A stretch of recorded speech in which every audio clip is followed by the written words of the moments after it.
Hello friend, आप लोग को स्वागत है अपना चैनल रोशन ट्यूटोरियल पर। और मैं हूं रोशन कुमार। आज के वीडियो में बात करेंगे इन्वायरमेंट जीके पर, पर्यावरण से संबंधित जीके पे। तो यदि आप हमारे चैनल पर नए हैं तो चैनल को सब्सक्राइब कर लीजिए और वीडियो को लाइक। तो चलिए स्टार्ट करते हैं। तो क्वेश्चन नंबर 1 है कि किस सरकार ने मोदी सरकार अभियान लॉन्च किया है। तो यहाँ पे कौन सा ऑप्शन सही हो जाएगा कि किस सरकार ने मोदी सरकार अभियान लॉन्च किया है। तो यहाँ पे देखिए आंसर जो है डी हो जाता है, उड़ीसा।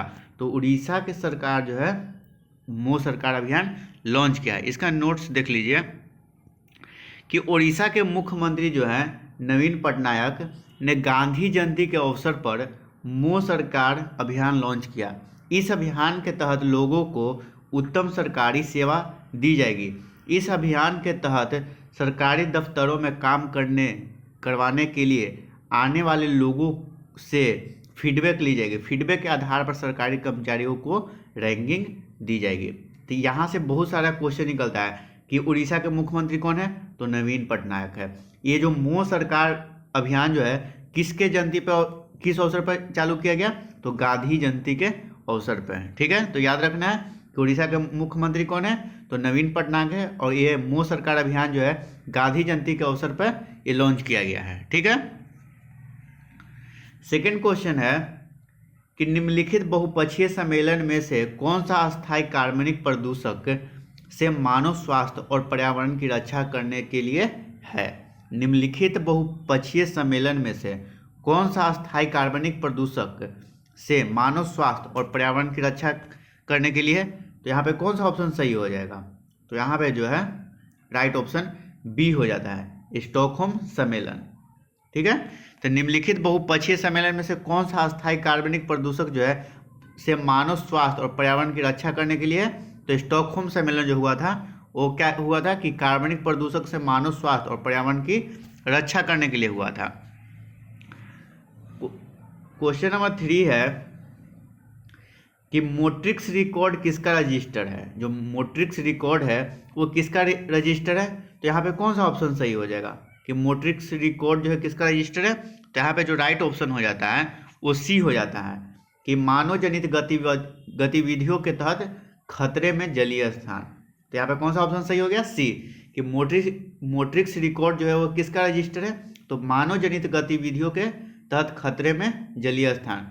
इसका कुछ नोट्स पॉइंट देख लीजिए कि मानव जनित गतिविधियों से उत्पन्न प्रदूषण से खतरे में स्थित जलीय स्थानों को मोट्रिक्स रिकॉर्ड में रखा जाता है। जो मानव जनित गतिविधियों से जो उत्पन्न प्रदूषण होता है ना, से खतरे में स्थित जलीय स्थानों को किस में रखा जाता है, तो मोट्रिक्स रिकॉर्ड में रखा जाता है। क्वेश्चन नंबर 4 है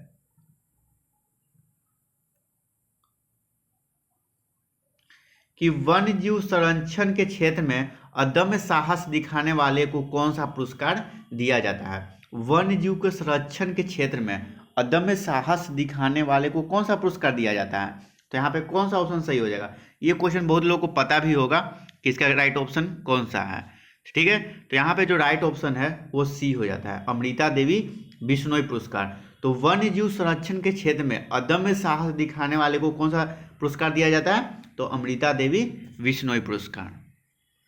इसका नोट्स पॉइंट देख लीजिए कि अमृता देवी बिश्नोई पुरस्कार जो है वन्य जीव संरक्षण के क्षेत्र में अदम्य साहस दिखाने वाले को दिया जाता है। इसमें 1 लाख रुपए की राशि प्रदान की जाती है। तो आपको याद रखना है कि अमृता देवी बिश्नोई पुरस्कार किस क्षेत्र में दिया जाता है, तो वन्य जीव संरक्षण के क्षेत्र में जो अदम्य साहस दिखाता है, और उसको क्या पुरस्कार में मिलता है, तो 1 लाख रुपये मिलता है। क्वेश्चन नंबर 5 है कि दांचीगाम राष्ट्रीय उद्यान कहाँ है। जो दांचीगाम राष्ट्रीय उद्यान है वो कहाँ पे है, तो यहाँ पे कौन सा ऑप्शन सही होगा, तो यहाँ पे जो है राइट ऑप्शन हो जाता है ए, जम्मू कश्मीर।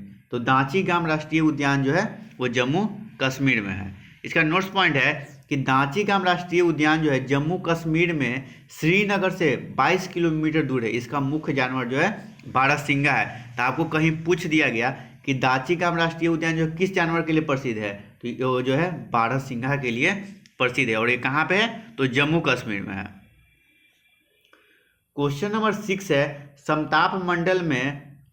समताप मंडल की ओजोन गैस की परत की मोटाई किस इकाई में नापी जाती है? तो ये बहुत लोग को भी पता होगा, ये भी क्वेश्चन का आंसर, कि समताप मंडल की ओजोन गैस की परत की मोटाई किस इकाई में नापी जाती है?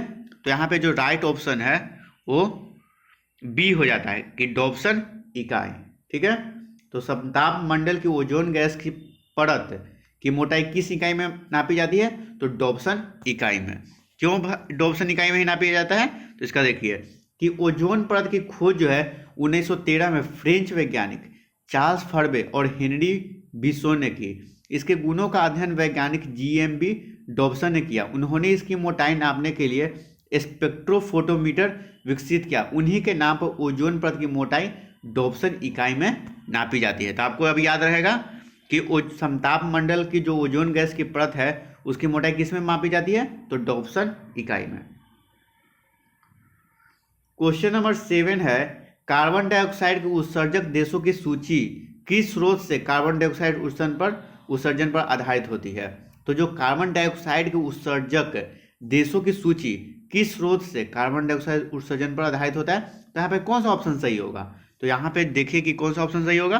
तो यहाँ पे जो है सी ऑप्शन सही हो जाता है कि उपयुक्त दोनों। यहाँ पे जीवाश्म ईंधन का जलना और सीमेंट उद्योग दोनों जो है कार्बन डाइऑक्साइड के उत्सर्जक देशों की सूची में स्रोत है ये। ठीक है ना। यहाँ पे क्वेश्चन क्या कर रहा है कि कार्बन डाइऑक्साइड के उत्सर्जक देशों की सूची किस स्रोत से कार्बन डाइऑक्साइड उत्सर्जन पर आधारित होता है? तो जीवाश्म ईंधन का जलना और सीमेंट उद्योग पे जो है कार्बन डाइऑक्साइड का उत्सर्जन डिपेंड करता है। ठीक है। क्वेश्चन नंबर 8 है कि विश्व में सबसे ज्यादा पाई जाने वाली ग्रीन हाउस गैस है। तो सबसे पहले आपको तो पता होना चाहिए कि कौन सा गैस जो है ग्रीन हाउस गैस होता है। तो उसका भी ट्रिक इसी वीडियो में है कि तो यहाँ पे क्वेश्चन क्या कर रहा है कि विश्व में सबसे ज्यादा पाई जाने वाली ग्रीन हाउस गैस है तो कौन सा है?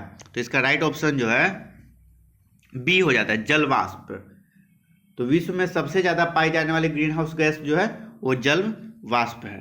ठीक है। इसका नोट्स पॉइंट है कि जल वाष्प सबसे ज्यादा पाई जाने वाली ग्रीन हाउस गैस है। यह साफ आसमान में 36 से 66% और बादलों वाले आकाश में 66 से 86% ग्रीन हाउस प्रभाव उत्पन्न करती है। ठीक है। तो याद रहेगा अब क्या कि विश्व में सबसे ज्यादा पाई जाने वाली ग्रीन हाउस गैस कौन सा है? तो जल वाष्प है। ठीक है। अब देखिए इसका ट्रिक है कि जल वाष्प ग्रीन हाउस गैस को आप कैसे याद करिएगा। तो इसका ट्रिक जो है ओ मीना कल काजल लगाना। ठीक है ना। ओ मीना कल काजल लगाना। ओ से हो जाता है ओजोन, मी से हो जाता है मीथेन, मीथेन का सूत्र होता है CH4, ना से हो जाता है नाइट्रस ऑक्साइड N2O, कल से हो जाता है क्लोरोफ्लोरोकार्बन, का से हो जाता है कार्बन डाइऑक्साइड और जल से हो जाता है जल वाष्प। यहाँ पर लगाना जो है क्या है? साइलेंट है। ठीक है। यहाँ पे क्या कर रहा है कि ओ मीना कल काजल लगाना। इसका ट्रिक ये है ग्रीन हाउस गैस का कि ओ मीना कल काजल लगाना। ठीक है। तो ओ से ओजोन O3 इसका सूत्र होता है, मी से मीथेन CH4, ना से नाइट्रस ऑक्साइड N2O, कल से क्लोरोफ्लोरोकार्बन CFC, का से कार्बन डाइऑक्साइड CO2, जल से जल वाष्प। तो अब याद हो गया होगा कि ग्रीन हाउस गैस कौन कौन सा है। नेक्स्ट क्वेश्चन देखिए, क्वेश्चन नंबर 9 है कि कार्टाजेना प्रोटोकॉल किसके सुरक्षित उपयोग, स्थानांतरण और हैंडलिंग के बारे में है? तो कार्टाजेना प्रोटोकॉल किसके सुरक्षित उपयोग, स्थानांतरण और हैंडलिंग के बारे में, तो यहाँ पे कौन सा ऑप्शन सही हो जाएगा? तो यहाँ पे जो है राइट ऑप्शन सी हो जाता है कि संशोधित जीवित जीव LMO। तो यहाँ पे देखिए कि कार्टाजेना प्रोटोकॉल किसके सुरक्षित उपयोग, स्थानांतरण और हैंडलिंग के बारे में, तो संशोधित जीवित जीव के बारे में है। नोट्स पॉइंट है इसका कि कार्टाजेना प्रोटोकॉल जो है 29 जनवरी 2000 को हस्ताक्षरित हुआ और 11 सितंबर 2003 से लागू हुआ। यह LMO के सुरक्षित उपयोग, स्थानांतरण और हैंडलिंग के बारे में है। क्वेश्चन नंबर 11 है पश्चिमी घाट पारिस्थितिकी विशेषज्ञ पैनल WGEEP के अध्यक्ष कौन हैं? ठीक है। तो पश्चिमी घाट पारिस्थितिकी विशेषज्ञ पैनल WGEEP के अध्यक्ष कौन है? तो यहाँ पे कौन सा ऑप्शन सही होगा? तो यहाँ पे जो है राइट ऑप्शन सी हो जाता है, माधव गडगिल। ठीक है। तो पश्चिमी घाट पारिस्थितिकी विशेषज्ञ पैनल के अध्यक्ष कौन है? तो माधव गाडगिल है। यहाँ पे नोट्स पॉइंट में है कि पश्चिमी घाटी पारिस्थितिकी विशेषज्ञ पैनल WGEP पश्चिमी घाटों के संरक्षण और देखभाल के लिए बनाई गई थी। इसे गाडगिल समिति भी कहा जाता है। इसके अध्यक्ष कौन है? तो माधव गाडगिल है। ठीक है, अब उन्हीं के नाम पर लगता है कि इसे गाडगिल समिति भी कहा जाता है। क्वेश्चन नंबर 12 है कि शेर की पूंछ वाला मकाक किस वन्य जीव रिजर्व में पाया जाता है? तो जो शेर की पूंछ वाला मकाक जो है वो किस वन्य जीव रिजर्व में पाया जाता है? तो यहाँ पे कौन सा ऑप्शन सही होगा? तो यहाँ पे जो है राइट ऑप्शन हो जाता है ए, नीलगिरी। ठीक है, तो शेर की पूंछ वाला मकाक किस वन्य जीव रिजर्व में पाया जाता है? तो नीलगिरी में। नोट्स पॉइंट में है कि शेर की पूंछ वाला मकाक पश्चिमी घाटों में पाया जाता है। यह नीलगिरी की पहाड़ियों में पाया जाता है। यह क्या है? एक दुर्लभ प्रजाति है।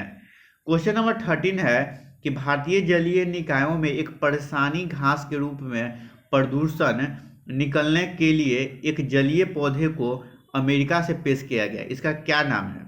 ठीक है, क्वेश्चन फिर से समझिए कि भारतीय जलीय निकायों में एक परेशानी घास के रूप में प्रदूषण निकलने के लिए एक जलीय पौधे को अमेरिका से पेश किया गया। इसका क्या नाम है? तो यहाँ पे कौन सा ऑप्शन सही होगा? ये चारों ऑप्शन में से कौन सा सही है? तो इसका जो राइट ऑप्शन है वो बी है। ठीक है, एगी ओल्प्स। तो भारतीय जलीय निकायों में एक परेशानी घास के रूप में प्रदूषण निकलने के लिए एक जलीय पौधे को अमेरिका से पेश किया गया है। इसका नाम क्या है? एगी ओल्प्स।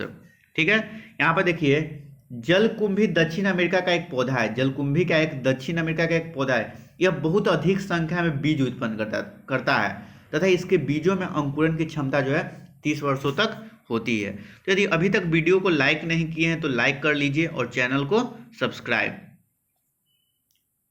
क्वेश्चन नंबर 14 है नाइट्रोजन चक्र में मिट्टी नाइट्रेटस को मुक्त नाइट्रोजन में किसके द्वारा बदल दिया जाता है? तो नाइट्रोजन चक्र में मिट्टी नाइट्रेटस को मुक्त नाइट्रोजन में किसके द्वारा बदल दिया जाता है? तो यहाँ पे कौन सा ऑप्शन सही हो जाएगा? तो यहाँ पे जो है राइट ऑप्शन बी हो जाता है कि डीनाइट्रीफाइंग बैक्टीरिया। तो नाइट्रोजन चक्र में मिट्टी नाइट्रेटस को मुक्त नाइट्रोजन में किसके द्वारा बदल दिया जाता है? तो डीनाइट्रीफाइंग बैक्टीरिया के द्वारा। तो नाइट्रोजन चक्र में मिट्टी नाइट्रेटस को मुक्त नाइट्रोजन में डीनाइट्रीफाइंग बैक्टीरिया के द्वारा क्या होता है? बदल दिया जाता है। क्वेश्चन नंबर 15 है सल्फर डाइऑक्साइड के प्रदूषण का जैविक सूचक है। तो सल्फर डाइऑक्साइड के प्रदूषण का जैविक सूचक क्या है? तो यहाँ पे कौन सा ऑप्शन सही हो जाएगा कि सल्फर डाइऑक्साइड के प्रदूषण का जैविक सूचक है? तो यहाँ पे जो है राइट ऑप्शन ए हो जाता है कि काई। तो सल्फर डाइऑक्साइड के प्रदूषण का जैविक सूचक जो है वो काई है। क्वेश्चन नंबर 16 है कि निम्नलिखित में से कौन सा मूंगा चट्टान का क्षेत्र नहीं है?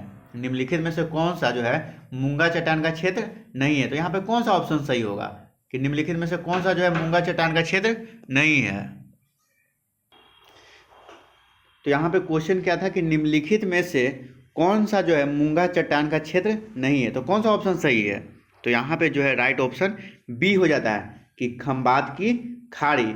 तो खंबात की खाड़ी जो है वो मूंगा चट्टान का क्षेत्र नहीं है। तो यहाँ पे नोट्स पॉइंट में देखिए आप कि भारत में मूंगा चट्टान की जो है 4 जगह है। कौन कौन सा है? तो मन्नार की खाड़ी है, लक्षद्वीप है, अंडमान निकोबार द्वीप समूह है और कच्छ की खाड़ी है। और यहीं पे कह दिया कि खंबात की खाड़ी।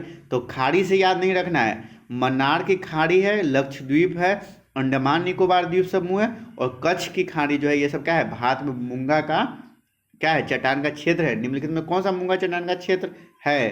तो ये जो है यही 4 है, मन्नार की खाड़ी, लक्षद्वीप, अंडमान निकोबार द्वीप समूह और कच्छ की खाड़ी। क्वेश्चन नंबर 17 है विश्व का सर्वाधिक प्रति व्यक्ति कार्बन डाइऑक्साइड उत्सर्जक है। इसका सबसे ज़्यादा लोग क्या होगा कि ऑप्शन सी मारेगा कि सही है। बहुत जगह ये याद करने को मिलता है कि विश्व का सर्वाधिक प्रति व्यक्ति कार्बन डाइऑक्साइड उत्सर्जक है, लेकिन ये पॉइंट सब लोग याद नहीं करेगा, डायरेक्ट मार देगा चीन पे आंसर। लेकिन यहाँ पे क्या हो जाता है? गलत हो जाता है। यहाँ पे क्या करा, यदि कह देता कि विश्व का सर्वाधिक कार्बन डाइऑक्साइड उत्सर्जक है तो कौन सा देश है? तो यहाँ पे राइट ऑप्शन सी हो जाता है। लेकिन यहाँ पे क्या करा है कि विश्व का सर्वाधिक प्रति व्यक्ति कार्बन डाइऑक्साइड उत्सर्जक है। तो यहाँ पे राइट ऑप्शन कौन सा हो जाएगा? तो यहाँ पे राइट ऑप्शन जो है ए हो जाएगा, कतर। ठीक है, तो ए ऑप्शन यहाँ पे सही हो जाता है कि विश्व की सर्वाधिक प्रति व्यक्ति कार्बन डाइऑक्साइड उत्सर्जक कौन है? तो कतर है। यदि कह देता कि विश्व का सर्वाधिक कार्बन डाइऑक्साइड उत्सर्जक कौन सा है? तो चीन हो जाता। उस यदि प्रति व्यक्ति नहीं रहता तो। यहाँ पर देखिए नोट्स पॉइंट में है आपको लिखा हुआ कि कतर जो है दुनिया का प्रति व्यक्ति सबसे बड़ा कार्बन डाइऑक्साइड उत्सर्जक है। हालांकि कुल मिलाकर सबसे बड़ा कार्बन डाइऑक्साइड उत्सर्जक जो है चीन है। यदि प्रति व्यक्ति के नाम जहाँ पे नहीं ले वहाँ पे चीन टिक करिए, यदि प्रति व्यक्ति कह दे तो वहाँ पे कतर याद रखिएगा। क्वेश्चन नंबर 18 है, निम्नलिखित में से कौन सा ग्रीन हाउस गैस नहीं है? अभी आप लोग याद किए थे कि ओ मीना कल काजल लगाना, ठीक है ना, ओ मीना कल काजल लगाना, तो ओ से क्या होता था? ओजोन, इस तरह से था पूरा।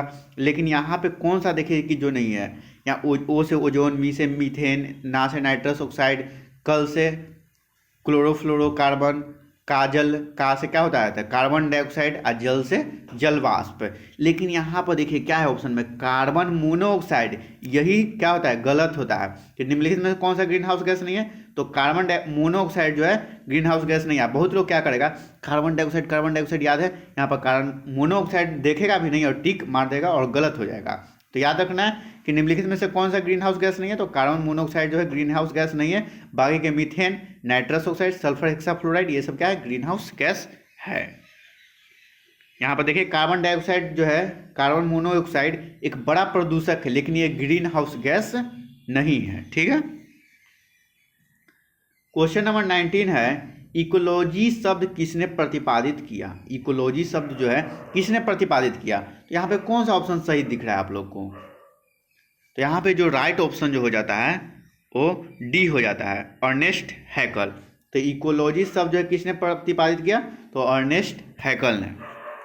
तो यहाँ पर देखिए इकोलॉजी या पारिस्थितिकी विज्ञान पारिस्थितिकी का अध्ययन कराने वाली पर्यावरण की एक शाखा है। इसकी स्थापना जो है 1866 में अर्नेस्ट हैकल ने की। तो याद रखना है कि इकोलॉजी शब्द किसने प्रतिपादित किया? तो अर्नेस्ट हैकल ने। क्वेश्चन नंबर 20 है कि इकोटोन में जो प्रजातियां प्रचुर मात्रा में पाई जाती है क्या कहलाती है? इकोटोन में जो प्रजातियां प्रचुर मात्रा में पाई जाती है क्या कहलाती है? यहाँ पे कौन सा ऑप्शन सही दिख रहा है? तो यहाँ पे जो राइट ऑप्शन हो जाता है वो ए हो जाता है, एज प्रजातियां, ठीक है। तो इकोटोन में जो प्रजातियां प्रचुर मात्रा में पाई जाती है वो क्या कहलाती है? एज प्रजातियां।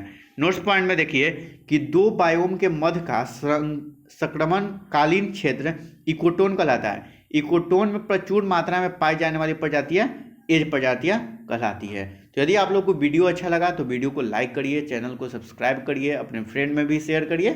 Thank you.